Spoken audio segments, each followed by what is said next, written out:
Hey, Andrew. How you doing? The man, the myth, the legend, one of my favorite people in my life in tennis. Andrew. That's when he knows I'm serious. I'm like all rattled. I'm like having PTSD. It takes a long time for me to commit to somebody. Like, I didn't know Andy at all, but I remember old Kenny Myerson calling me up and said, Larry, you're on the list. You're in the top 5 on the list. I said, hey, Kenny, lose my number. I have a job. Tell me when I am the list. And I hung up. No. I'm going to correct this part. I'm going to shut my mouth. Okay, that's hard for me to do. Okay, you want the Roddick story? Okay, first day. Let's just hit some cross courts. I couldn't take it anymore. I said, Andy, what are you doing over there on your backhand? What are you thinking about with that footwork and your preparation on your backhand? He goes, Larry, you're starting to talk about changing my stroke production, and you better know what you're talking about, because I've been doing this for a long time. And then now I'm starting to get a little worked up. I feel like this story's gotten better with age. And he gives me that eye, okay? You know how his eyes are when he gets a little worked up. And I said, listen, dude, let me tell you right now. I've coached a lot of great backhands in my day, and I know one thing.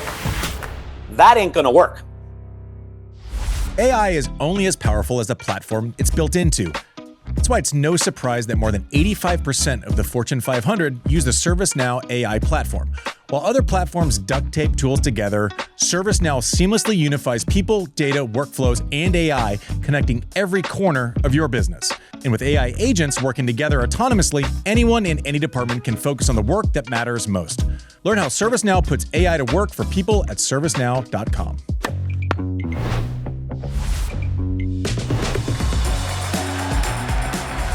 Hey everyone, welcome to Served, brought to you by ServiceNow. Subscribe on all of the things. Producer Mike is just doing father stuff. Just ripping Disney. So not here today. So apparently he had breakfast with Lilo and Stitch this morning. Did he? Yeah. Oh, our daughter would just flip. I'm kind of jealous. That's like saying you have dinner with LeBron. Yeah. That's pretty fun. I think if anything, and Sean, correct me if I'm wrong, but life exists outside of our little sport, and you gotta take those moments and live them as much as you can. So, producer Mike out today, but we have one Larry Stefanki on the show, and so the way that this show works is we kind of have like a general outline, and then depending on an interview or the way things go, you manage the timelines. You manage, do we need 20 minutes off the top? Are these subjects that we need to cover this week? And we sometimes shoot the interviews before we actually shoot the top and bottom of the shows. And so we had a plan to kind of do the Larry interview, and then there's a bunch of things from Indian Wells that I want to talk about. Is Coco hurt? Yala Mania still going? Threats from bettors directly to cell phones, which is like a crazy, sad, terrible story that somehow needs to be fixed. These are all things that we can spend time on and should spend time on and will spend time on. And then you get Larry, who comes in and gives us an hour and 20 of story gold. And these are episodes where, from where I sit, they're sometimes difficult because Larry could have come on and been like a muted version of himself where he's taking it down 50%. And I would have still found it hilarious because he uses, his little terminologies. And I look back on it with like fondness and nostalgia and memories. Sean, you don't know Larry from a ham sandwich. First time I've met him. Yeah, I sent you the article they put. What was the publication? PalmSpringsLife.com. Okay, so we're going to put that article in the show notes. It's basically about his run in '85 and at the, what is now Indian Wells, from the touring pro at the club to winning the tournament. Crazy story on its own. So we get into that. Then he goes on to coach, 4 former world number ones. McEnroe, Rios, Gonzalez, Kafelnikov, Henman, me, the list goes on and on and on. So for 20 years, he's like one of the top coaches on earth. And people kind of view him as like, he's very stoic during matches, doesn't say much, doesn't do much, isn't super emotional. And then Sean. He could not be more opposite off of, you said it perfectly. He's a fire hose.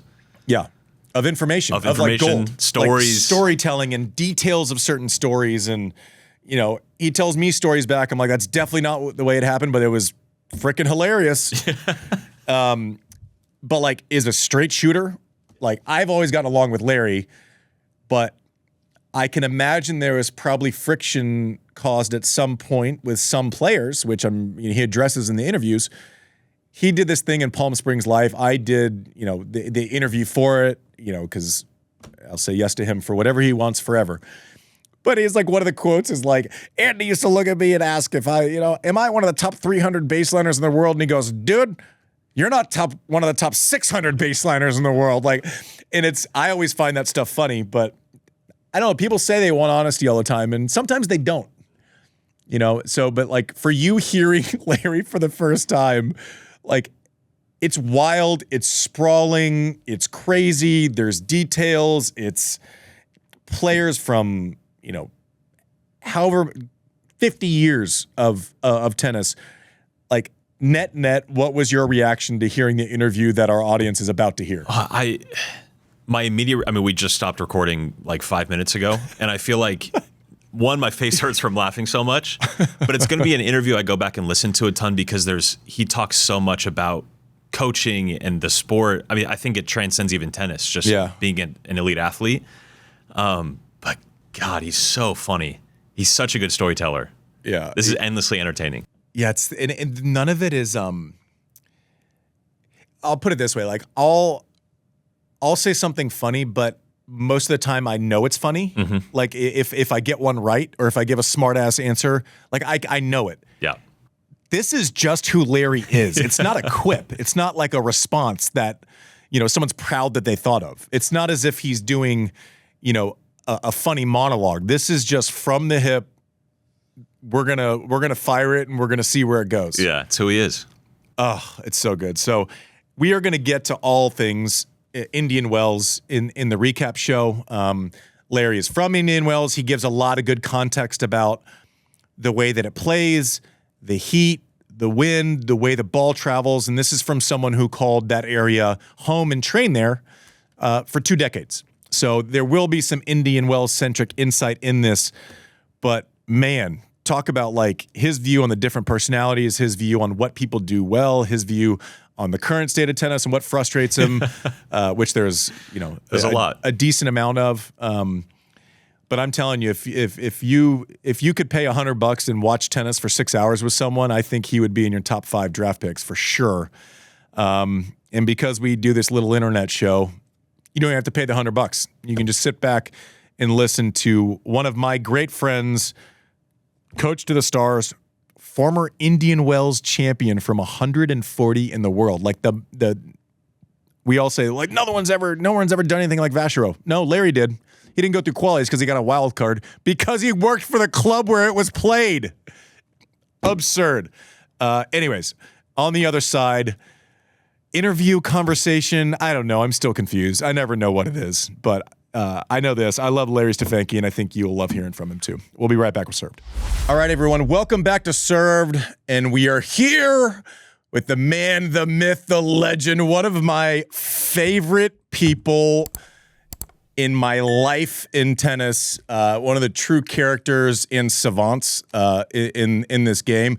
The old Larry Stefanki's in the house. What's up, Larry? Hey, Andrew. How you doing? Andrew. Yeah, Andrew. That's it. That's when he knows I'm serious. Yeah, him and my mother are the people that call me Andrew when I've misbehaved. Larry, what's going on? Like, what's day to day right now? Well, day to day, I have my dog Boomer, and we go do a lot of running. And I work with a couple juniors here in San Diego. I'm in San Diego at the moment. I'm returned from La Quinta, where I spent about 3 or 4 days watching a little tennis at the Indian Wells event. How was that? A little different than when you won in '85? Just a bit. It's a big scene now, a carnival, a lot of sideshows. I'll put it that way. And but it was fun. It was really, really crowded. I know that's what the gig is for Indian Wells and the tennis nowadays. It's like a festival. And but 3 days for me is my limit. It's kind of like fish. Okay, 3 days, and then after that, it starts to smell. I mean, it's got to be pretty good because I'm sitting in my car yesterday, about to head into my son's baseball practice and kind of roll some grounders. And I get a text from Larry, and he goes, dude, you know, with the time change, you know, is there any way? That time change. Is there any way that we can do it at 9? I'm like, you can't roll out of bed at 7:45 these days, Larry. I mean, did you just go full lazy? What's going on? No. It was dark in California. I'm thinking, okay, I got up at 6:15. At 7:15, I said I got to get spruced up a little bit, and I'm thinking, okay, maybe now another hour to get things rolling. But today, I managed to get a good night's sleep, and we're the ball's rolling now. So it's good. But no, I get up early and try to get the body going a bit. There's an article out about Larry, and for those who don't know, I think Larry, and correct me if I'm wrong here, and if this is just what I think, but I think generally in the tennis community, you're most known for what you've done in coaching, right? Your resume is like, absolutely, it's like really unique, right? You've worked with, and this is what attracted me to you in the first place, where we didn't really know each other past high and by before I kind of asked you to come work with me. But one of the attractive things was not only that you had worked with a bunch of good players, right? But you had worked with a million different personalities. Like, there's not a lot of common ground, I would guess, with playing styles and or demeanor between Marcelo Rios, Tim Henman, McEnroe, Gonzalez, myself. Not exactly like a bunch. Kafelnikov too. The Russian. Come on, he's a psycho too. Like you, did you like the old? I mean, in Henman, like I know he's got the British gentleman thing, but he's got a little. He's got a little more, he'll tell some jokes, and there's a little more under the hood than I think he presents up front. But that's right. Were you attracted to different personalities, or was this just kind of what came at certain times? Well, for me, tennis is such an international game, and these are all coming from all these different cultures. You got the Russian, South American, English, American. And I really, I started, with Johnny Mac, okay, the biggest psycho of them all. And, and we've been friends since I think he was 14, I was 16 when we first met, before he made his first nickel. So we go back a long way. So that's how that kind of came about after coaching Tommy Ho. But I just coach tennis players. People say, well, why don't you coach Americans? I said, no, I don't coach countries or flags. I just coach players and see where they kind of are coming from and what they want to attain in this game. And I was kind of attracted to playing and coaching at the highest level. And, and so that was kind of my attraction, was just, what the person was kind of thriving for in their career, their goals, and where they're coming from. And it didn't matter where they were from, country flag wise. But I love the point you made in the story, which was that your travels as a player to all these far-flung places helped you appreciate players from all over the world. Absolutely. I mean, I went everywhere. Okay. And I was in search of obviously getting my ranking up so I could play big time tennis. And then as I got older, I said, okay, I'm done with this challenger garbage. Okay. Either I'm going to play real tennis, big boy tennis, or I'm out of this game. And I'm not going to play doubles, because doubles for me, that was very easy. In fact, I probably was ranked higher in doubles than I was in singles. When I look at it in the rear view mirror, so to speak, of my career. But I wanted to play big boy. I wanted to push myself. Okay. And that was my whole gig. I wanted to be able to play in the slams and do something in the slams. Okay. It didn't really work out that well. And like Andy says, I was much more successful in the coaching because I drive hard, and that usually turns people off. Andy was one of the few guys that really, relished that. And that's why we got along so well. And he's very honest, very, straightforward. And so am I. And my experience goes what the great ones had done before him and how they went about it, to get to that spot. And Andy, when I jumped on with Andy, he had already become one in the world and won the US Open, and he already had a resume. And then he got caught in the vortex of, 4 guys that, in the game that were pretty special, maybe 5, if you throw Wawrinka in there, so, it was, so that, and that's how it kind of came about. And like Andy says, I didn't know Andy. And it's like when I coached Fernando Gonzalez, I said hi to him a few times in the locker room. I congratulated him one time when he beat Henman at the Open first round. And But that was about it when we first started. I think a lot of coaches play a certain way, and therefore they're attracted to players that play a similar way. And there's a real value add there, right? Like you look at someone who's an expert at coming at, like Paul Annacone is a great coach, and he's largely played people with skill sets that he could relate to as a player, and then takes that and applies it to a coach, and has been very effective. Being able to do that, you kind of have gone the other way with, like, I don't know, you take what the player does well and you try to break it down to, like, you almost strip it back and then try to add layering. But I also am just obsessed with, I read this article, and I obviously know your history. We, spent 250 nights a year together for, close to 5 years, so I know all this, and we've had the banter back and forth where, you come in as a wild card, maybe ranked outside the top 100, and win Indian Wells, and it's the only North American tournament that I never won. And so you have, you kind of like to hold that over my head. But can you walk us through and just kind of level set and explain for people who don't understand you winning Indian Wells, what all had to happen for that result to be real in the context of you being from there and Kelly's dad having a place there and you spending time there? You were the fucking club pro at La Quinta, and then you won the Masters series at La Quinta. Like, it's insane. Well, I'm going to put it in perspective. I wasn't the teaching pro at the club. The touring pro, whatever. They were paying you somehow. Yeah, they were paying me somehow, and that was a favor from Ernie Vosler, from my father-in-law, okay? And because John was the touring pro for golf. He turned pro and played the seniors tour. And so Ernie goes, I'll let Larry with Charlie Passerelle be the touring pro at tennis. I'm thinking, oh my God, this is great. I'm ranked 140, 130, and now I get to be a touring pro. That's why I moved down there, is for my career. Higueras was part of the equation with Tommy Tucker and Passerelle. They said, we need somebody, we need a body. And they knew my engine ran strong. I was very inexperienced. A body for practice. Yes. For the guys that were ranked ahead of you. He was ranked 7. You were the sparring partner. I was. But I went down there because I said, geez, I can practice every flipping day with the top 10 player. And I knew Higgy. I was a Junior Davis Cup player in college. We played in North Conway, New Hampshire. We used to practice. He would take these young guys and run them into the ground. And he was a Spanish dude, came from nothing. And, I said, okay, I know this guy. He grinds like a mother, and I needed that. In my game, I needed to get consistent. I needed to not miss. And it kind of relates to what you were talking about in the coaching aspect of why focus on things you do well. Let's shore up the deficiencies, okay? That's how I coach. And when someone can't, serve, then we're working. Okay, if you have a great forehand and a great backhand and a great return, but your serve is like Dementieva. Okay, you got a lot of work to do, because you're going to be swimming upstream, because this game is kind of based on the serve.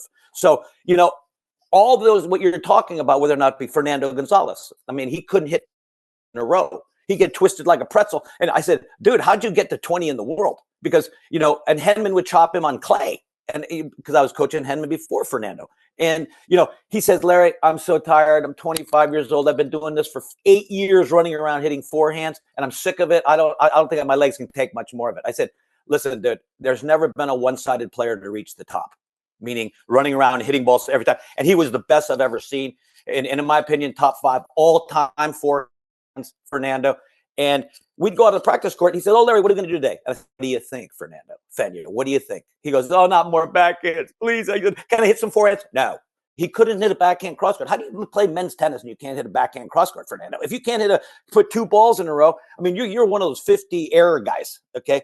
And then he shorted up, and every single day, it didn't click in for 8 months, Andy. It was like one of those things. But we didn't work on his forehand. Can you feed me some forehands? Okay, and after about 3 months, I started giving him a few forehands, okay, just to make him happy, kind of like your serve. We love Fernando Gonzalez stories, and we love Kafelnikov stories, but can we get to the guy in the black hat? Literally?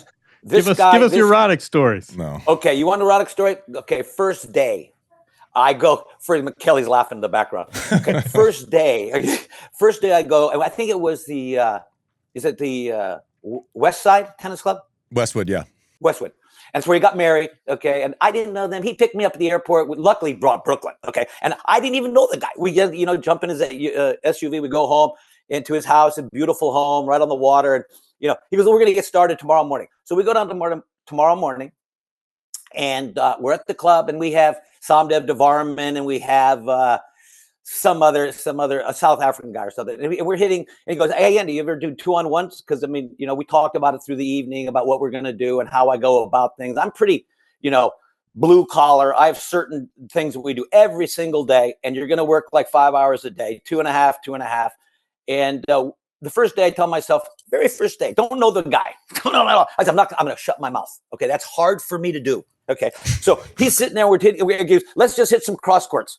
And so we're hitting, so I'm standing behind him, and we go about an hour and I lasted an hour and 15. Okay. And I couldn't take it anymore. I said to him, Andy, what are you doing over there on your backhand? He goes, what do you mean? What do you mean? I said, I'm hitting cross court. I said, Andy, listen. What are you thinking about with that footwork and your preparation on your backhand? He goes, Larry. I see ball, hit ball. And I said, are we a caveman? I said, wait, see ball, hit ball. I said, and then now I'm starting to get a little worked up. Okay. And then I said, did you ever work anything about your footwork, getting your racket back, getting your posture so you're not leaning over your feet, anything like that? He goes, no, Larry, you're starting to talk about changing my stroke production and this and that, and you better know what the fuck you're talking about, because I've been doing this for a long time. I feel like this story's gotten better with age. No. And then he looks at me and goes, he gives me that eye. Okay. You know how his eyes are when he gets a little worked up. And I said, listen, dude, let me tell you right now, I've coached a lot of great backhands in my day. Okay. Over the time. And I know one thing, that ain't going to work for best of 5, 7 rounds. Okay. And we're playing with the boys. I said that. And he goes, and he points his finger. You better know what the fuck you're talking about. I said, I know one thing that doesn't work. And if you just make those changes, and we're going to work towards that on that left side and the return, good things will happen for you, because we didn't focus on, and obviously his fitness. Okay. And then, we actually, that evening before that first day on the court, I said to him, okay, how much you weigh, dude? How much you weigh? No. I'm going to correct this part. So I called Larry. Yeah. When I was like, okay, I was like, okay, and there's like a list. And no one, there's a list. There was a list of coaches, and it's like one. I'm like, fuck, I don't know about this. And I was just intrigued by Larry's process. I didn't know him. Yeah. You knew the rep, and you knew it's like you'd hear people. It's like, well, what's the downside? They're like, oh, he makes you work real hard. I'm like, okay, that's a fucking negative. Like, I don't understand that. So, anyways, I get on the phone with him. He goes, all right, dude, I'll tell you, I'll take the job, but first thing you got to do. You got to lose 15 pounds. You got to move in this game now. That's right. So he didn't come to Austin. I spent a month with Lance Hooten in Austin. That's right. Eating nuts and fruit or something. Grass. Like, it's what food. I was eating what food eats. And so I finally called him. I was like, listen, I'm down 12. He goes, okay, I'll come to Austin then. That's where that started. It wasn't. I wasn't quite a rhinoceros when our first day. I was just less of one. But I'm going to throw a little caveat in there. He says to me, "Oh, I just won Cincinnati." I said, "Okay, you're 215." That's not true. I didn't win Cincinnati for 2 years, but yeah. Yeah, he says to me, I could give a rat's ass about Cincinnati. We're talking about winning a slam. That's all I know. Okay, and I kind of go from the back history. Gonzalez was 6'4", weighed $190, 92. Okay, so you need to be a stallion. And I kept it. But you know the beautiful thing about this? Without Brooklyn Decker, that would have never happened. I mean, because this guy was an Applebee's guy. Okay, he would get Chili's and Applebee's. He was going in there and eating so much food. I'm thinking, well, this guy's a Mid-America, just slopping down the food. And I'm thinking, dude, you got to be like a Ferrari. Okay, I don't know if you need to put ethanol in, not this garbage you're sticking. You work like a rhino. Okay, and you're just putting in this garbage, and that's not fuel. Okay, and so he totally transformed his whole body. And then, after a while. Okay, he did say, Larry, I need to eat a little more. I said, so I allowed him to, go forward. But we had some incidents where, we got into Singapore and he goes, oh, I'm so hungry. No. Okay, it wasn't Singapore. You're getting the details wrong. Was. No, it was. I literally never stepped I've never been in Singapore in my entire life. Like facts. We wasn't transition from Dubai, Singapore. No, it was down to it was Australia? Doha. I'd made the final. It was our first event. I had been eating wheatgrass for 3 months. I'd lose to Murray in the final, and we go to the airport, and it's in Doha, and we go to the airport, and there's no food anywhere. I just played a match. I'm starving, right? And so I remember Brooke and I were talking about this last night. We were like crying, laughing. Like Larry's literally Brooklyn's favorite person on earth. Like it's like they're like kindred spirits in some way, shape, or form. But I remember we go to like the airport lounge, right? And I'm starving. I'm like, I just played. We're in Doha. I'm doing all this stuff. I've been like gritting my teeth. Like, okay, if you're gonna like hire someone, then you listen to them and you do the shit even if you don't want to. And so we get there, and the only thing they have left for food is this Otis Spunkmeyer muffin. This it wasn't Otis Spunkmeyer. It was plastic wrapping, processed, gross thing. And I didn't even think, I'm like, and I grab it, and I'm like, it's in plastic. All Larry hears is like he uses the force like he's Yoda, and he hears a crinkle of like a wrapper. It's like, he goes, dude. He goes, he didn't say, and this was what Larry did really well. He didn't say, don't eat that shit. He goes, so you're just gonna eat that starch ball right now? That's exactly what I said. You're Applebee's boy, though. Yeah, he's an Applebee's boy, all way back. I was like, deep in there, in that soul. I was like, I would eat a bloomin' onion right now if it was in front of me. I'll tell you that much right now. But anyways, it wasn't. So that was the starch ball. But yeah, that was a starch ball story. That was it. It was interesting. Fuck, I'm like all rattled. I'm like having PTSD from like it's my starch ball. AI is only as powerful as the platform it's built on. With the ServiceNow AI platform, your AI, data, and workflows all work together, connecting every corner of your business. To see how you can put AI to work for people, visit servicenow.com/AI-agents.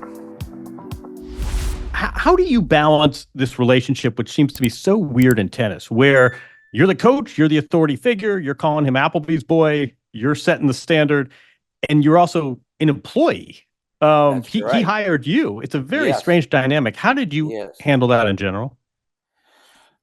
Well, I mean, that's why it takes me a long time to commit to somebody. Okay. I'm not a Lego piece. I'm not a guy that say, hey, I want you to come in here, talk a few words, boom, and you're good. Okay. And you're going to improve immediately. It's always a work in progress. It's always pushing to get a little bit. If you're not number one, dude, you got some work to do. Okay. That's just basically how it works. And I don't care how much money you have in the bank. So it takes a long time for me, to commit to somebody. Like I didn't know Andy at all, but I remember old Kenny Meyerson calling me up and said, Larry, you're on the list. You're in the top 5 on the list. I said, hey, Kenny, lose my fucking number. I have a job. I said, tell me when I am the list. And I hung up. And Kenny goes back. Tell me when I am the list. When I did exactly. And I hung up. I said, I coach one of your other clients.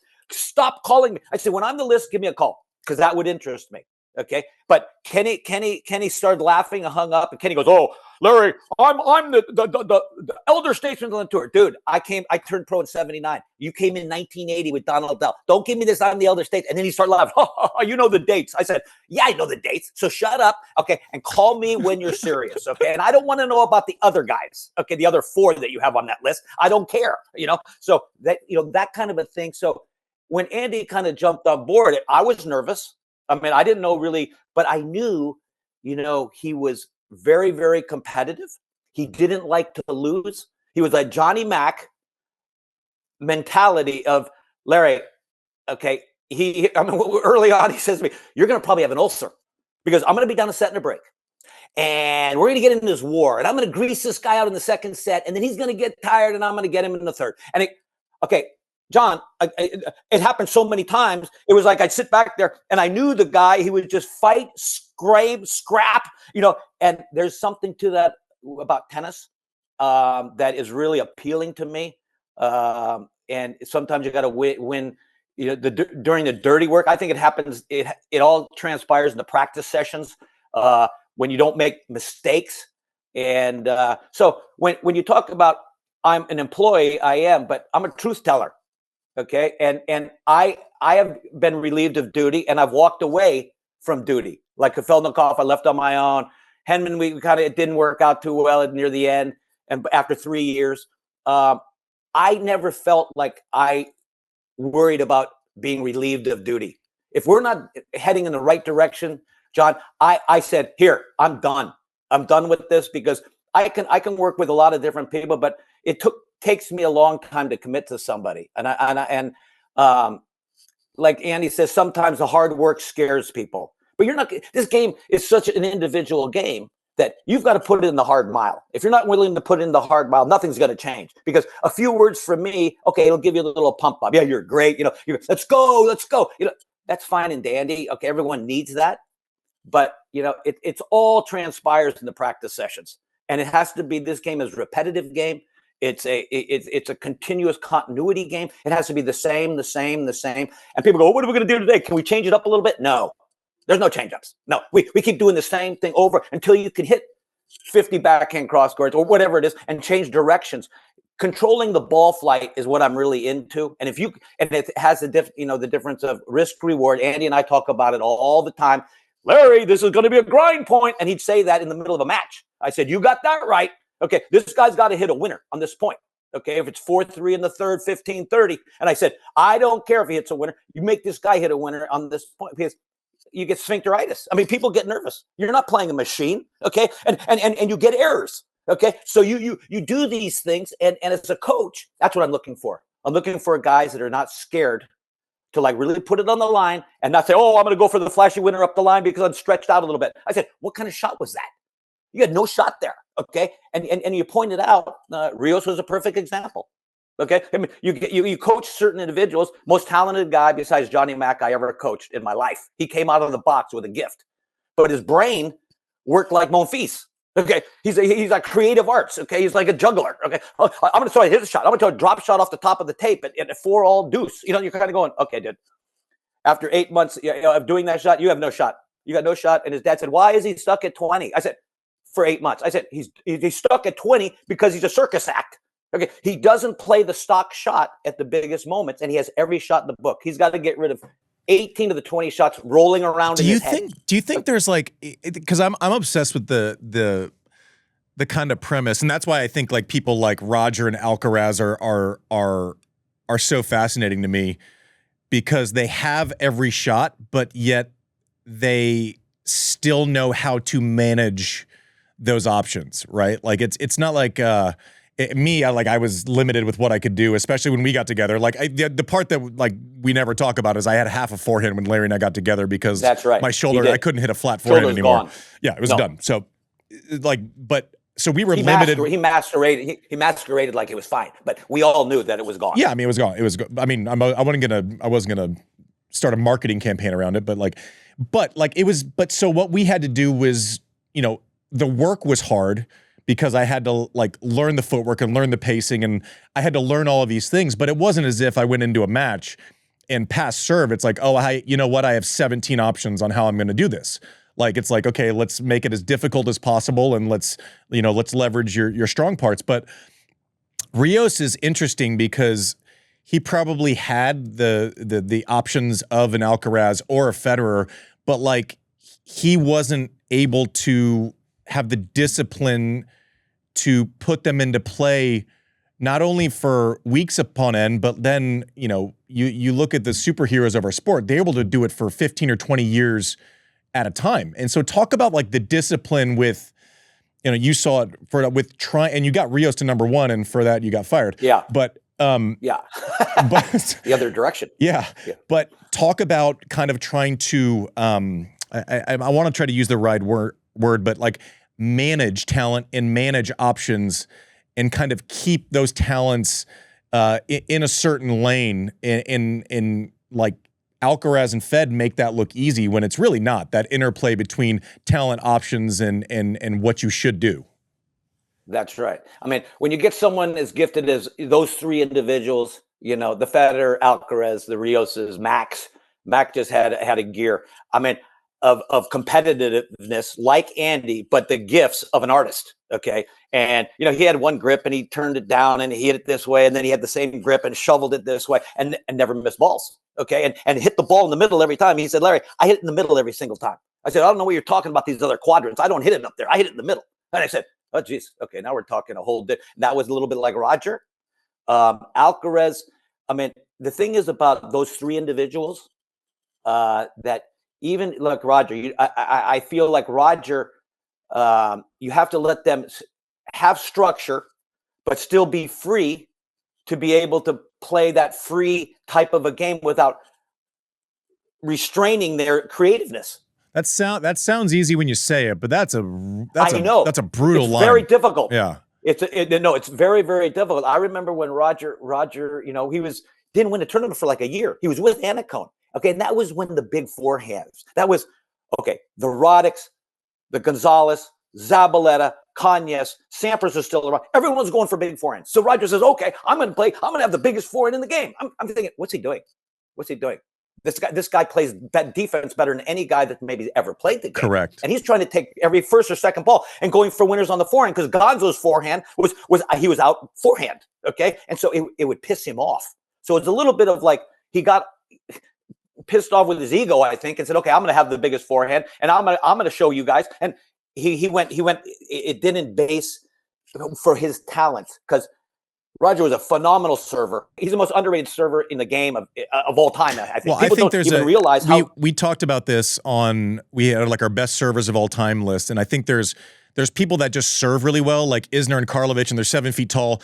But there's also like we went through the basically the premise where it's like people who pitch a good ball game, right? You could give me Roger's physicality on a serve, and I wouldn't be nearly as effective because he knows how to set up the other arsenal. He's Greg Maddux, right? He's not Randy Johnson. He's Greg Maddux. And I agree with you 100%. Nastasi was the same way. You don't remember him before your time, but no, he was a phenomenal. He got the one in the world. He was a phenomenal server, and he played real free. I call it Denny's flapjack, like Roger. He could flip balls around and hit corners and make it look like what's going on here, And Rios could do the same thing. Rios would start laughing at people he'd be 30 feet behind the baseline and hit short box 3 feet from the net. I said, it's the luckiest shot I've ever seen. In Monte-Carlo, he did this. He goes, these Spanish guys suck. Okay, Correia sucks, Moya sucks. He beat these guys 2-2, 2-1. I'm going, are you serious? And he would make these acute angles that were just, I said, I don't even see that angle. Okay, so they're born with these gifts. But like you said, you don't want to strangle the talent out of these guys so that they can play free, and even Mac. Same thing. He saw the court differently. He played so much differently. I like guys, though, that take the ball early, that see it before it almost gets there. Mac used to say, I see it. He only has two options. If I go there, he only has two options. Mac's a joke. So it's funny because we had this best backhands list also. And my whole thing is like, Fernando could, like the example I used was like Gonzalez hits it harder than anyone, maybe outside of Del Potro, but he doesn't return like everyone else on the forehand side, and he doesn't play defense off the forehand side. So like it's a complete shot, and like the fact that Mac's backhand, and I want you to expand on this, never gets put on like the greatest backhands of all time list is fucking insane. He has the ability to basically suck your time away because of his positioning, float a ball, and it lands 6 inches softly, and you feel like you're set, and then all of a sudden you hit a pass, and he's hitting a drop volley, and you're 20 feet from it, but it's not as if he punched you in the mouth. It's like he threw a 3-shot combo before you knew the first one was thrown. Like his backhand has to be one of the best of all time. I agree. 1984, 1985. Dude, he took it right off the bounce. It was a joke. Okay, he choked. And could flight the it way differently. He choked against Linda. No, and he took it, and it was so technically sound. People, no one can do that. I said, no. It was the most efficient redirect shot off the backhand side maybe ever, because that's what we're talking about. Taking speed that's going 110 miles an hour, 103 miles an hour, and redirecting it short angle cross court.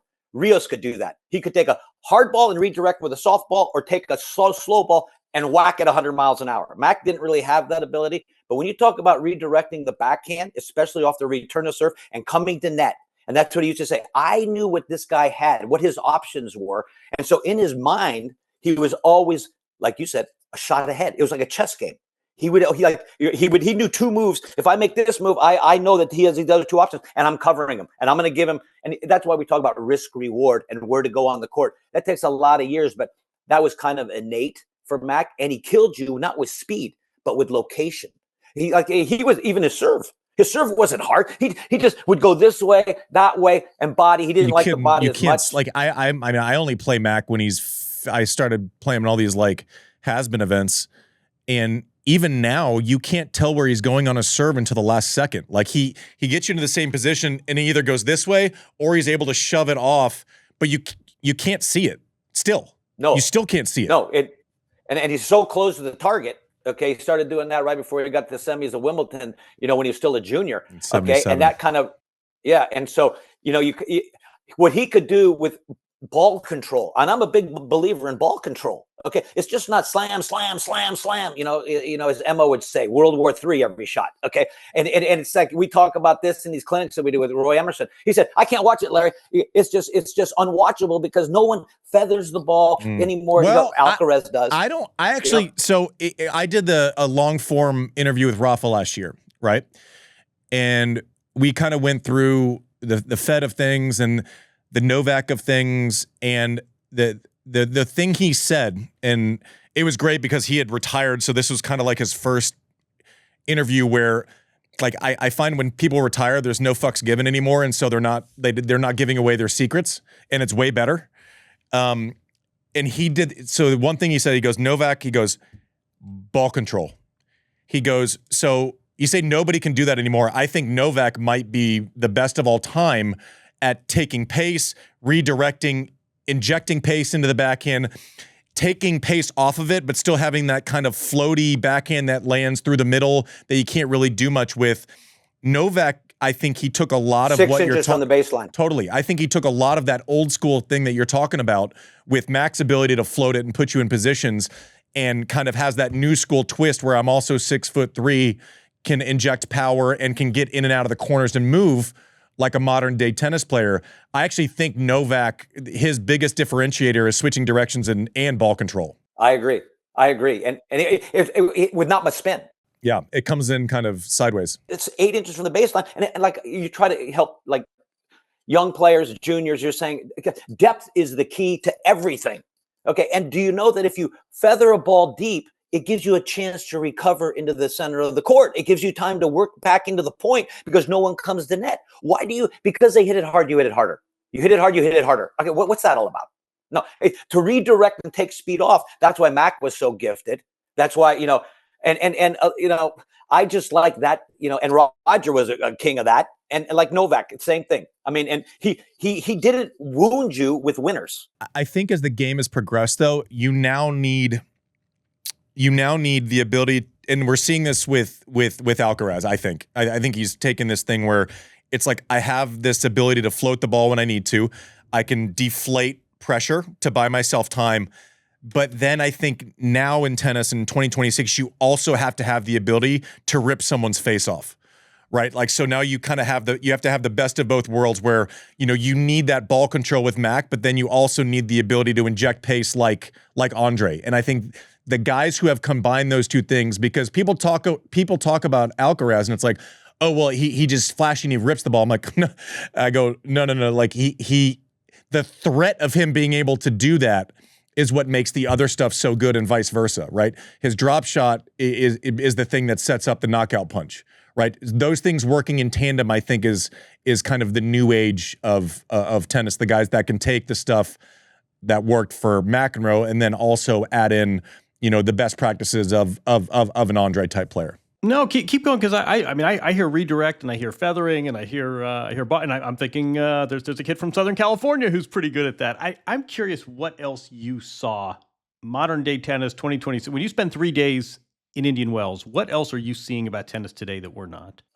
They need to come to net more. I mean, we talk about the whole package with Alcaraz. These kids, I don't know what this rallying crap is all about. Okay, they just rally. Okay, it's like, okay, like sometimes I would watch Andy's matches and I'd say, I'm not going to watch anything. The guy's the best server, in the game right now, but whatever. I'm going to see opportunities lost. Okay, short balls. in the service line. You're whacking 5,000 miles an hour in the corner, and you're picking your nose in no man's land. Okay, and you're thinking, okay, what are you doing? A lot of the guys at the top, okay, I have a hard time watching because I'm thinking, wow, they have a lot of work to do, you know? And, you know, Alcaraz at least closes space. And I love guys that can close space. And I'm not kidding. That guy is Borg speed. Okay. So, and that's for me, I played Borg in 81 at the Open. I mean, I know fast. Okay. This guy's on the same level without the mental. I think the one thing about Carlos is the mental discipline of playing every point like it matters. Okay. And he hasn't really, I think right now, if he had a little bit more discipline mentally, he would be beating these guys 2-2, 3-2 because he returns well. You know, his forehand, he gets a little caught like Fernando on the return. I don't think his returns in the talking point of the Kafelnikov, now Banyan, Agassi, Connors. He's not. He has a lot of work to do. He doesn't know if he should send back 30 feet, and I don't like that either. These 35 feet behind the baseline. I mean, we keep talking, you know, about Andy. I like bringing Andy into it because, you know, Key Biscayne semifinals. He plays a set. It's 58 minutes long with Nadal. Okay. And he says to me, Larry, okay, and I'm up there about 25 feet. Is that the way I said it? Exactly like that? Larry. Yeah, he walked up underneath. He goes, Larry, I just played the best set of my life. And, you know, I can't play any better off the ground. And I said, what's that telling you, rocket scientist? Get the net. Okay. And he goes, Nadal's playing 35 feet behind the baseline. He's against the flippin' Lipton sign. Okay. On the thing. And he says to me, both balls? I said, yes, both balls. Okay. No, but we didn't get, just to be clear, we obviously didn't have that conversation because coaching wasn't allowed then. So we definitely didn't do that. We definitely didn't do that. The only time, no, we did have that. The only time I ever coached and asked him, this is the only time. I'm the only time I'm in the front row in the baseline. I'm sitting like this, and he knows I'm pissed off. And I say, yeah, rocket scientist, he's going to slow bleed you. It's going to be 4-4. You're going to look good, and you're going to lose. Okay, and you're going to like, oh my God, I hit the ball great today, and I lost. Okay, so he changed, literally served and volleyed both balls. The next two sets, Nadal was so pissed, but Nadal couldn't make the adjustment. He kept staying back 35 feet. And Andy said, Larry, I was so close to the net, I almost didn't know what to do. I mean, I was on top of the net by the time I served and volleyed. And he beat him 3-3 the next two sets. And I just laughed. But see, that's what top pros do. They make adjustments. And that was before coaching. That's why I think, you know, and that was, I think, the only time that I ever said anything in a match. That's actually probably right. You weren't a chatterbox. No. The only time, the only time that you weren't a chatterbox was during the matches. That's right. Yeah. And people go, God, you're the calmest guy I've ever seen. You never say a word. You look at them. I said, no, I played. And then they watched this podcast. Chapping. I know, and then they're saying, "What? No. I do these clinics," and they say, "God, you must be annoying as fuck. You must be yelling the whole time during the match." I said, "No. That's why even in college, I didn't like getting amped up. I have too much energy. I need to calm down. So let's grind away. Every point is important. That's why I like being a little more calm. I know it's great for the fans. You know, let's go every shot. It's like." What do you do? Your girl double faulted. You know, what are you doing? You know, and it's like, I'm watching some of the tennis. I'm going, what are they doing? Because they're all getting so worked up and nothing's happening. A couple of things, something I'm curious about, because you were really good at meeting the player where they were at when information needed to be delivered, right? So I've talked about this on this show before. I was not someone who was really good at hearing much, like a half hour after, like the first half hour, like straight off the court. Some coaches and players can sit down straight off the court and have a conversation. I wasn't real great at that for many reasons. So I want you to kind of explain, and the coaches who are listening to this should absolutely eat this up, because I know that, like, in the limited parts where I'm with players, I know what I need to say. I know what I'm seeing. I know what to tell them to do. I don't think I have a clue on the timing of delivery, right? I just want to say it and get it all out so that we can start fixing it. Talk about, like, the patience in coaching. And I remember before a Wimbledon final, right? It's been a day, you win the semis. We haven't talked about how we're going to play Roger yet, right? And then Larry would go, everything's calm in the kitchen. We're all kind of settling in. It's like there's a movie on. And he'd go, hey, let's go out back for 10 minutes. And I'm calm and I'm actually ready to hear it. Or we'd be at dinner and everyone's laughing, having a good time. And he'd go, okay, so I need, a couple things about tomorrow. So talk about how you manage, and was this a natural instinct of yours, or was it kind of a mixture of that and a learned behavior of it's not always just the information, it's the information when the player is actually ready to receive it? Yeah, and everyone's different, Andy. You know that, and everyone, like you said, can accept it at different times. But it's kind of like read the room where they're coming from, and you better know the animal, okay? And I'm all those people that I've coached throughout my career. Everyone's different. Explain specifically like how each one, like go through a couple of players and just tell me like how they were different than from our experience. Well, like Henman, he would talk. He goes, Larry, that was horrendous. Okay, and he would start talking right away. I always let the player sort of come to me when it comes to after matches. Before matches, I didn't like to right before the match. I really, except maybe I'll say, okay, remember body serves with this guy, or it's one little thing. I like to do it the day before, so you get a time to kind of digest it and mill it over. And let's face it, these guys are top players, and they have a long, track record of results leading up to how they want to play and what they're good at and how to execute and go out and do that. And it's kind of a feel, I think, just, like we started at the very beginning, traveling all over the world, dealing with when I played. And, I learned a lot from my father-in-law, on when to tell us who he is. Tell us about him, because Jon Brodie. Amazing story. Jon Brodie. Yeah, Jon Brodie. And, he'd say, Largy, tomorrow's another day. I mean, he had these little sayings that were just I'm gonna interrupt and brag because Larry just skipped over that opportunity too. One, we love Jon Brodie. Recently gone, he's not with us, but I mean, just a gem legend of a human. Love him forever. He was drafted in professional baseball, was the MVP of the NFL, and then when that was done, he decided he was going to play golf and won senior PGA events. Like one of the most naturally gifted athletes ever. So take that context and go with that story. What what a leader. And he was my mentor. He was my second dad. And I've known John. He passed away obviously a few weeks ago. Since I was 13 years old.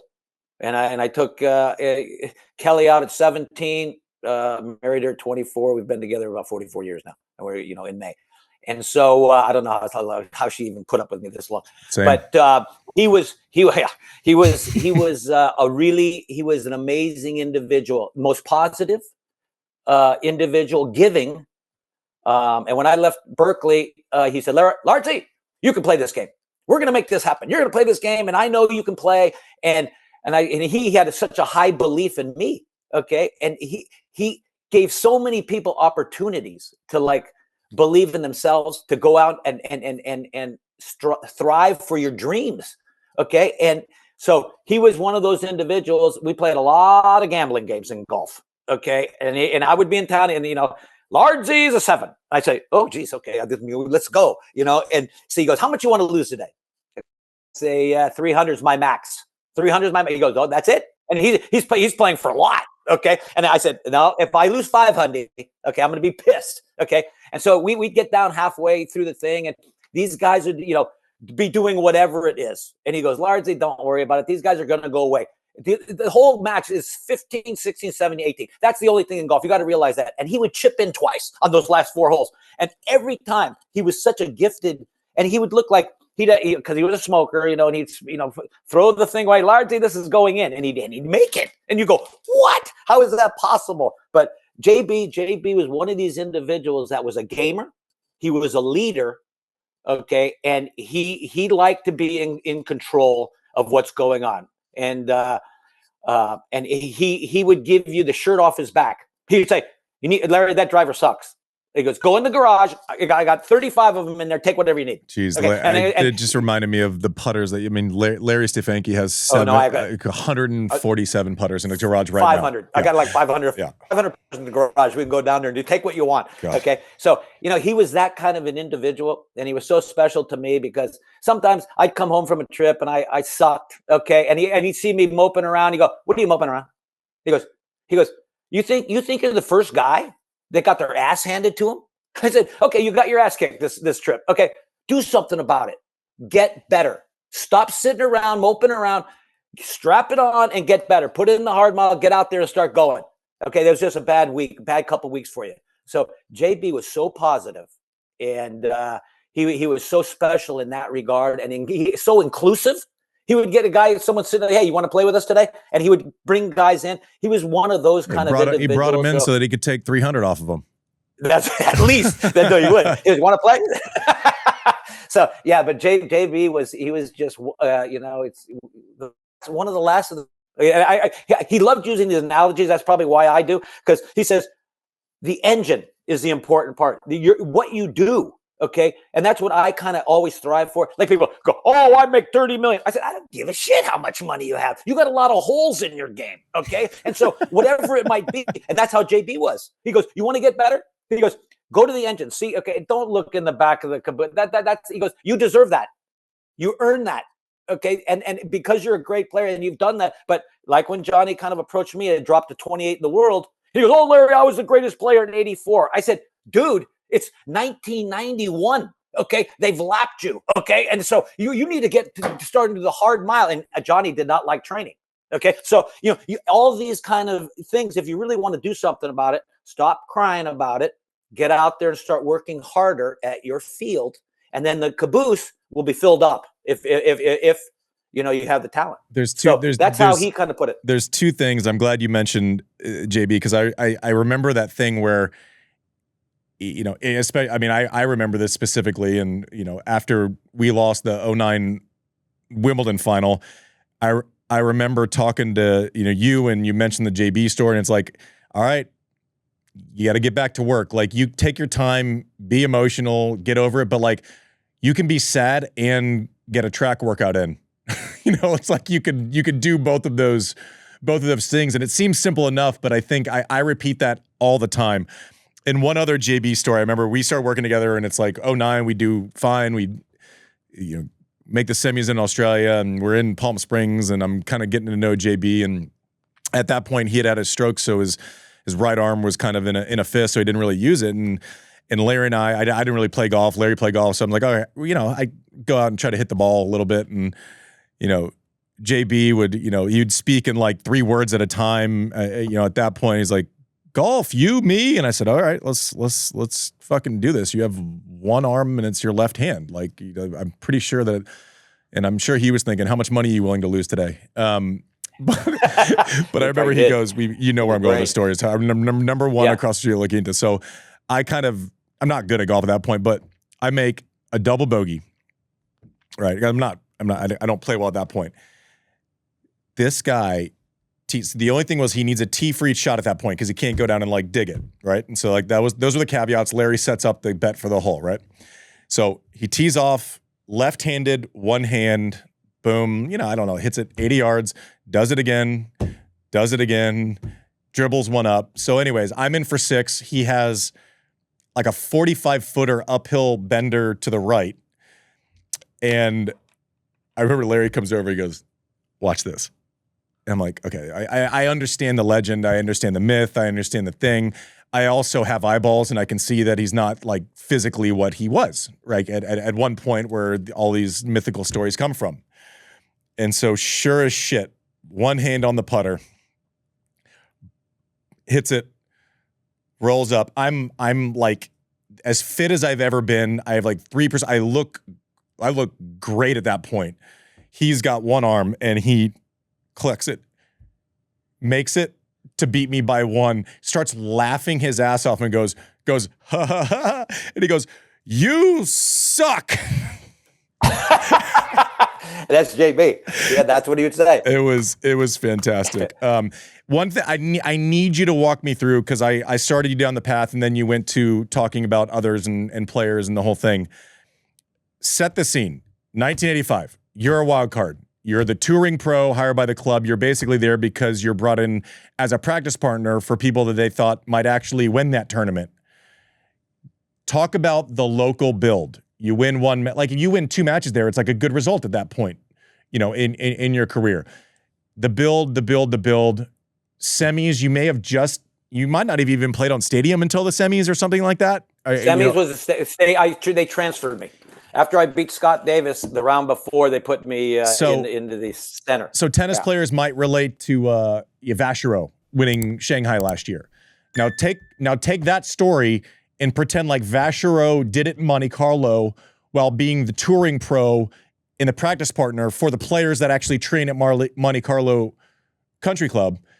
You win this fucking tournament from 140 in the world as a wild card in your kind of new adopted hometown.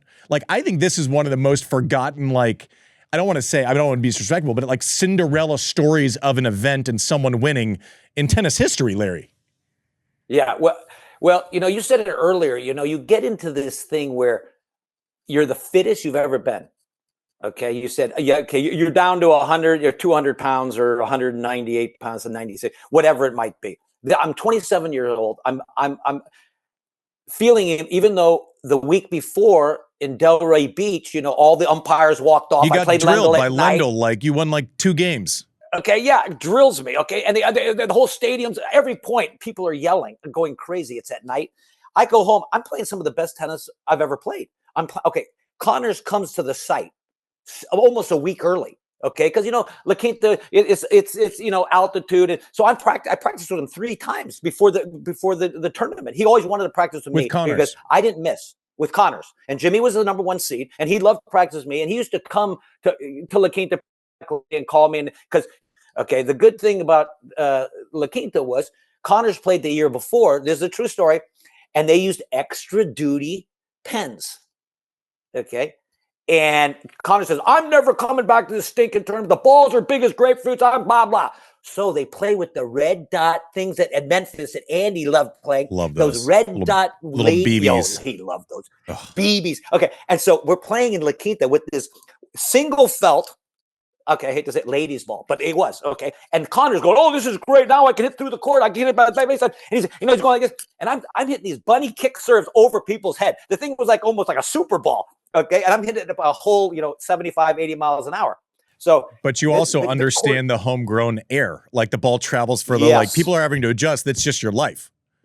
This is a home game. And I know every crack on that court. No, I know on both court, not the center court so much. That's why I avoid it. But that little clubhouse court used to be a swimming pool. Okay, they had little pit marks and little indentations on it, and you could hit into that zone like a bad grass court at Roehampton, and you'd get this weird Super Ball bounce.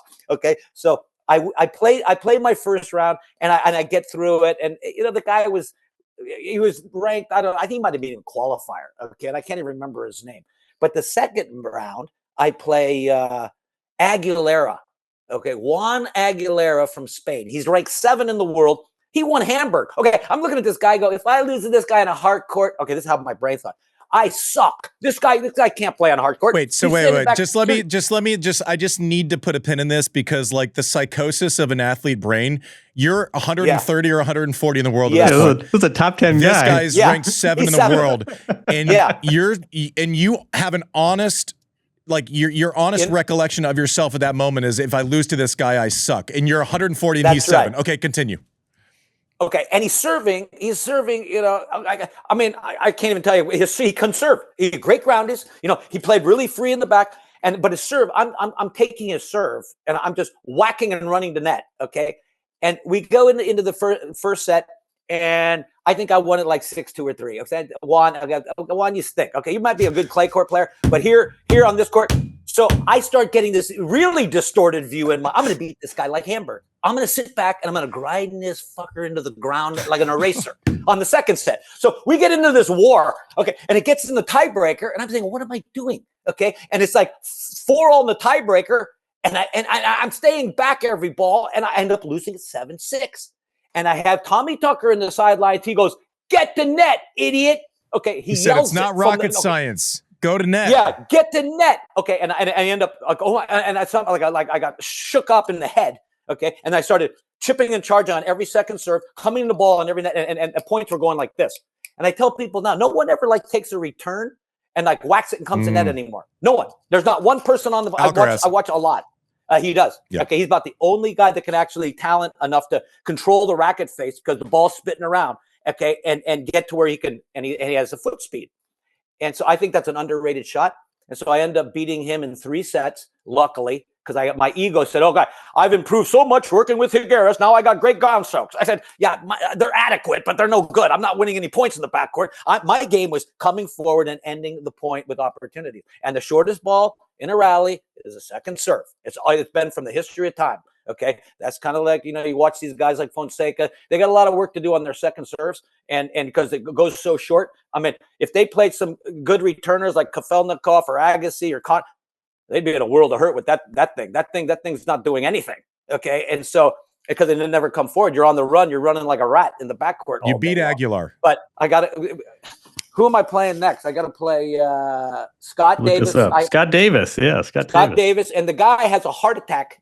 I'm up 6-4. Like a real one? Sir, a real one. Yeah. Wait, okay. Not Scott Davis. No. The guy in the stands. Oh, right God. Okay, I was like, what? He's walking like this. He weighs 250 pounds. He goes, boom. And he goes down. And the ATP doctor, they come together and they're both arguing. Herb Krickstein? Herb. Yeah, there you go. Herb is right there. And he wants Herb. Is he? Okay. And he's on there with this guy and he has his shirt off. They rip his shirt off and they're pounding on this guy's chest. Okay. And so the umpire goes, "Play on, gentlemen." I look at him, I go, "Are you serious?" And I go, "Scotty," because I know Scotty from we recruited him to go to Berkeley when he was 16. So the guy's dying and the umpire tells you to keep playing? Dying. No, I'm not kidding. He's 30 feet away from us on the ledge. He fell over. He took one of the pots and the pots crashed and he fell down and he had a heart attack. And so then I go, "I'm not playing." "Scott, are you playing?" He goes, "No, I'm not playing." Okay, we got to get this guy out of here. I mean, and all the people are milling around. The place is in chaos. Okay, and then you can hear the you can't make this up. Ambulance in La Quina, and he's running away. They're trying to find how to get into the tennis facility to get this guy to the Kennedy Hospital in India. Okay, and so and the guy goes, "I'm sorry, gentlemen, but we've waited long enough. You need to play." I said, "Okay, dude." I said, "We're not playing." So I don't know. You bring over Ken Farrar, bring over the supervisor. We're not playing. Okay, we can't play. But now I'm getting nervous because I got this guy by the balls. Okay, I'm up a set in the break. Scotty's seated. He's like 14 in the world. I'm thinking I got to get this match over because this guy Scotty's all hacked off. Okay, and we're both who can beat each other. It's like playing Anaconda. Who can beat each other to the net? Okay, and it's real hot. Okay, that time period, the finals. That year is end of February. It was 125 on the center court at La Quinta, and you can look it up. Okay, that is a true story. I embellish a little bit, but that it was so flipping hot. Okay, and that was another thing for me. Everyone's going, "Oh, it's so hot, it's so hot," and they're crying like stuffed pigs. And I'm thinking, "Oh, this is great. These guys have no idea. I'm going to run these guys in the ground. I got to just bunt, and then when they hit a short one, I'm going to whack it and come in and end it." That's basically, it was a pretty simple game. My game, bunny kick and get the net. But okay, so semis, you go to the finals. Like, yeah, semis. Are you it's not as if you in the semis every week in this big of a tournament in a major. This is massive. I go to watch the quarterfinals. Holmes against Connors. I got to play the winner. I watched the first set. So you're cheering against Connors. Absolutely, because that matchup is no good. That matchup is no good for Lorenzo. Okay, I'm telling you. Yeah, I'm in big trouble playing the Connors. Holmes plays two hands on both sides, and he's making this guy look like a schoolboy. He beats him like 2-1, 2-2. Holmes beats Connors. He's taking every ball like Segura on the rise and hitting it 4 inches from the baseline, Mach 2. And I'm thinking, "Oh, fuck. How am I going to beat this guy?" So after the first set, 6-2, I leave. I get on my bike. Okay. You still didn't think he was going to pull it out, bike? Though. My bike. I lived across the street. You talk about a tournament champion riding his bike to the event. Right into the event. And okay, the last 2 matches, I got a golf cart. We had a golf cart. So Kelly dropped me off in the golf cart and then picked me up after. But the first 3 matches, okay, I rode my bike. Okay. And so because I was a touring pro, that's how I kind of did it there. And so the semis, I'm playing Holmes. And I knew Holmes he's younger than me, but I knew that his forehand, okay, was his shot.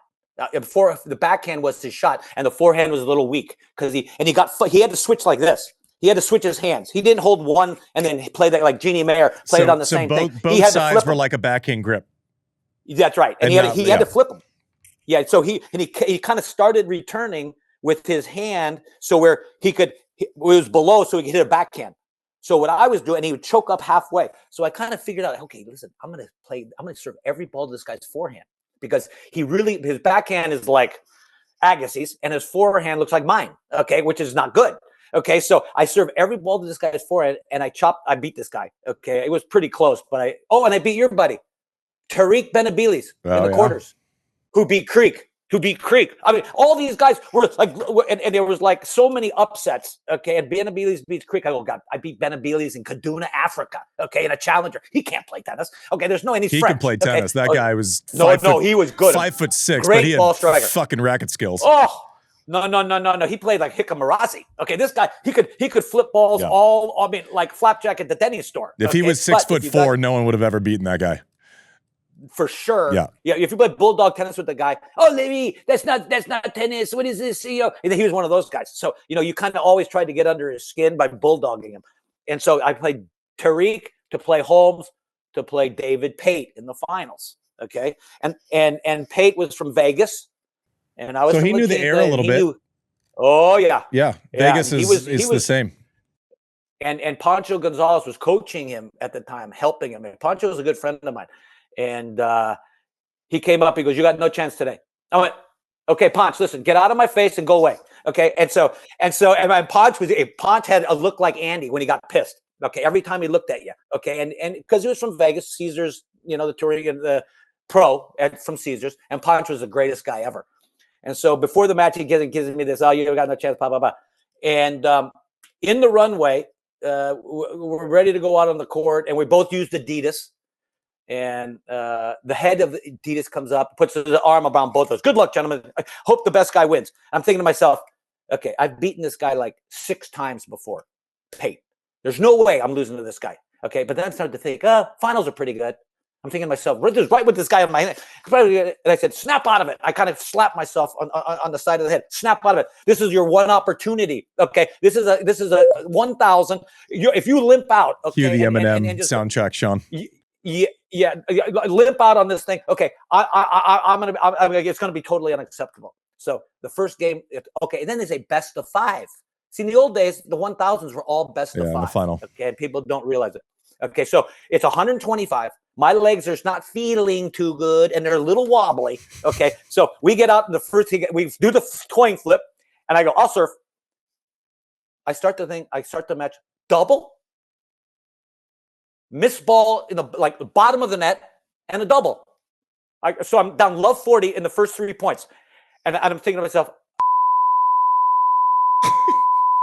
you haven't made a mistake. And now sphincteritis has got a hold of you. Okay. And I lose serve at love. I sit on the changeover, put the towel over my head, and give myself the biggest tongue lashing ever. Okay. Like, you are this. You're going to choke this thing. Everyone's here. You got 16,000 people. This is after 4 minutes of tennis. One game in a best of 5. Okay, I'm so pissed off. I'm literally doing kicking my own ass. Okay, I'm going like this under the towel. Like Jim Carrey. What's the Jim Carrey move? It's like, "What are you doing?" He goes, "I'm kicking my ass." Kicking my ass. That's what I'm doing underneath this towel. And so I end up winning the set. I'm 6-1. Okay, and I get back into the slot, but I lose serve at love, and I win the set at 6-1. And you just kind of go, okay. And then I win the next set, and I'm thinking, God damn it, why isn't this 2 out of 3? Why do we play best of 5? This should be over. I should be the champion of this stupid event. Okay, and the next set I lose 6-4. Then you start getting tight. No, then I go, oh shit, I'm behind the 8 ball. You know what it is like. Okay, I'm not going 5 in this, and my legs. And I'm looking at his legs. I'm always staring at the opponent. That's another thing about tennis nowadays. No one checks out their opponent. Okay.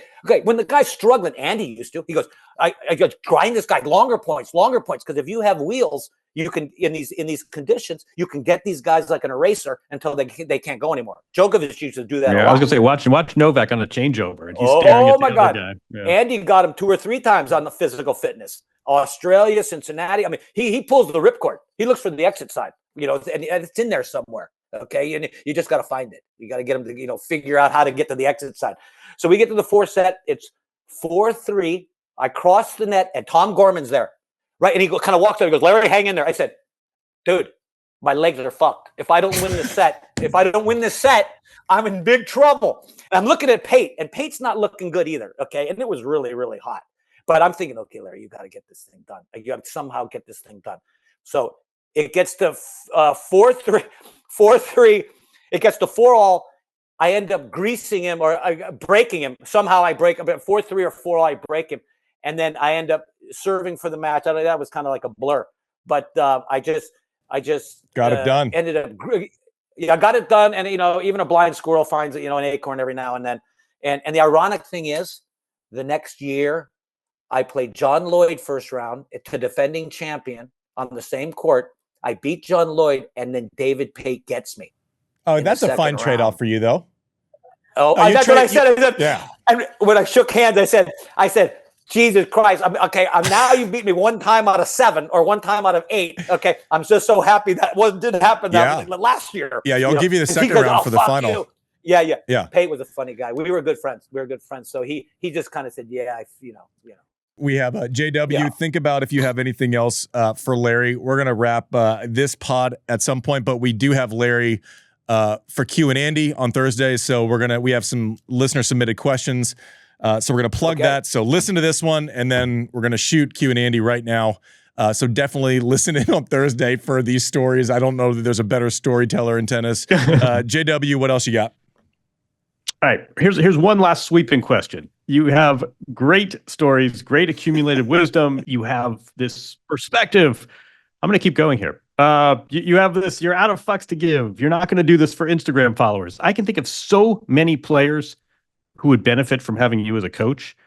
What would it take you to get you back out there? What would the circumstances have to be? No, that's not going to happen, John. I mean, I would love to do it. You know what I'd love to do? I would love to really help a lot of these young guys. I throw this out, even with their coach, because I think their coach could learn an awful lot. But to go out after, the zoo that they've created out there, that's not my gig anymore. I've done that. I mean, it would have to be a real. I was about to say, I think he would do it in the right scenario. If you dangle a little, yes. I can make an impression for someone who wins a slam for the first time. I call bullshit. I think you would do it. I could do it. No, I could do it if the chemistry was right. Okay, I mean, where it was like, one thing about players that I've kind of worked with, the Fernandos, the Kafelnikovs, the Henmans, the Roddicks, they never pointed fingers in the blame game. And Andy was really, really good at that. He said, Larry, you're never going to see me say it's your fault. Okay, one time I screwed up with Feliciano Lopez. I said, the guy can't hit over the backhand. He's playing the guy, and it's like he's hitting winners on every ball. He goes, good coaching, Larry. Yeah. True, but I mean, that was the only time. True. But he decided he could hit a backhand passing shot for like that 2-hour stretch at Wimbledon to put us out that one year. Yeah, I mean, I just went, what the fuck was that? I said, this guy couldn't hit. Okay, he took, and all of a sudden now he looks like Johnny Mack. Okay, I said, and he would lean back and hit balls into the fence before. But, if it was really a good scenario, like I said earlier, John, I'm not a Lego piece. We all have to be on the same page. I have a question also, Larry, because I do think that you would do it if in the right scenario. So like, we'll know. It's like, how much would it take for you to do this? It's like, I don't know. You don't know until the briefcase is in front of you, right? But I have a question for you, because I know because we, talked about it a ton. I pull the ripcord, I retire, you and Dougie are like, fuck, okay, well, I guess let's figure out what I know that you had a lot of really, really, really intriguing job offers in those 2 or 3 years, kind of before that cycle goes through, and like, it's easier to get rehired when you're just around the game all the time because you're like top of mind. Like I'm thinking about who I'm going to hire. I'm like, oh fuck, I see Larry every week. That's interesting. Is there any job offer from that period of time that you regret not taking? No, I thought, one. I mean, Monfils. Gigi, Larry, I need you for structure, but I said, no, dude. And I threw out these scenarios, and he gave me all the wrong answers. Okay, so, and we did this back and forth thing, from Geneva for like 6 weeks. Okay, I couldn't. I'm glad I didn't do it. Murray was 18 with Fernando. They approached me. I went, and I knew Andy from the juniors with Monfils. They were the same time period in the juniors, and I just finished Rios. Brodie, we can go down the list. There were a lot of different people that approached me, but it just wasn't a good fit because I don't think they really understand the work that it takes to make little. I always say it's like a 1,000-page novel. Okay, you got to go through page after page. You can't skip chapters. You can't go to the end. Okay, it doesn't work that way. And if you're not on the same page, knowing it's a hard mile and knowing there's going to be some struggles, you feel like you can read that pretty close to being right just with a couple of interactions. I'm a pretty good judge of human nature and character. Interesting. And what comes, whether or not. That's why I always say. I mean, I've been approached. Coco Gauff to all the way down the line, not her directly. I gave her, an opportunity to call me, but she never called. But, I like for players to take responsibility for the direction they're going. Don't tell me my dad says I don't coach parents. I don't coach agents. Okay. And that's the number one rule for me. Okay. And if you want all that other stuff, you get somebody else, because we're not going to last anyway. I just know my personality, and I played at, a fairly high level. And I know what it takes, and you've got to be very secure with yourself and believe in who you're trusting your career with. We talk about this a lot when we were together, Eddie. So would you take a corporation and get some guy that doesn't have any experience at all and say, okay, guide me to the top? Okay. Well, you wouldn't take, any major corporation in the United States and hire some guy out of the bag room. I mean, out of the mail room, I don't think, but experience is very, very important. And I started at the very, very ground level with Tommy Ho when he was ranked 1,200. Okay. And he was 15 years old. So I know, and I played before that for 10 years. So it's experience, and what your credential is pretty important. And if you're going to entrust it into somebody, it's got to be mutual. Okay. And so that's how I kind of view it. I look at it today. I go, what, that, what, and I just, and you get these opportunities, and if it's the right fit, usually I say, let's go to lunch, let's go to dinner, or let's get on the phone a few, 100 times. Andy wasn't that long. I mean, I said, what you can do on the tennis court, your assets, okay, your best server. You've been the best server 5, 6, 7 years at that time. And maybe top 5 all time, in my opinion. And so you have assets, and you just get where they're coming from. What do you want to do? What do you mean? What do I want to do? What do you want to do? Do you want to win slams? Do you want to do this? What do you want to see? How do you see yourself playing? And what do you want to accomplish? And then you kind of formulate a plan, and you go from there. Larry, I could listen to you talk tennis for hours. I have done it for hours and days and years of my life. I'll tell you, I wish for us and for you, almost more than for me, I wish we would have won 2 more points at Wimbledon in 2009, because I think what you did with making me look like I could actually move my feet, with taking damaged goods on one side and kind of retrofitting a game or an experience around it, when not a lot of people actually knew the balls and strikes and like what we were doing. They're going, why is he extending points? Like, because I don't have a fucking option, because I don't have an uppercut anymore. I wish that we would have done it, because I think the job you did deserved that outcome. And so I'm thankful for that forever. I learned a lot from you. I've said this before, if I had to go back and start my career again right now, you'd be the guy that I would hire. So happy that you were able to come on. I called Larry last Friday and I said, will you come and do the show? And he goes, no, absolutely not. Real pain in my ass for a long time. But I love you. I love your family. I love Kel. I know that. We're gonna love your kid. We're gonna come back. We're gonna have Q&A Andy on Thursday. But this is a wrap for Served this week. But if you want more of these stories, and you're a psycho if you don't, check out Thursday's Q&A Andy also, with your questions for the man, the myth, the legend, the old Larry Stefanki. All right, I don't know how everyone else is doing emotionally. I'm spent from hearing from the old Larry Stefanki. Just like the best type of roller coaster is the way that I can describe it. I look back so fondly on the 4.5 years that we spent together. Hopefully you got some insight. You know what I love about tennis is just characters. Like these insane cast of characters that come from this melting pot of earth. It's not like you go into certain sports where they play it in certain regions and then you end up talking in it's just sprawling all these different characters from all these different places on earth. It's just, and when you can get someone unfiltered to talk about the reality of tennis I love it. That's a big reason why we do this show. Anyways, I hope you like this episode. I just love any excuse to spend any amount of time with Larry, and I'm thankful he finally came on after telling me no forever. This episode, like most of them, is brought to you by ServiceNow. So please check in next week. We're gonna do all things Indian Wells. We have a big recap show because we didn't get to the current events of things. Hopefully, after listening to that interview with Larry, you agree with our strategy. I don't know. Sometimes you win, sometimes you lose. Hopefully this was a win. I certainly think it was.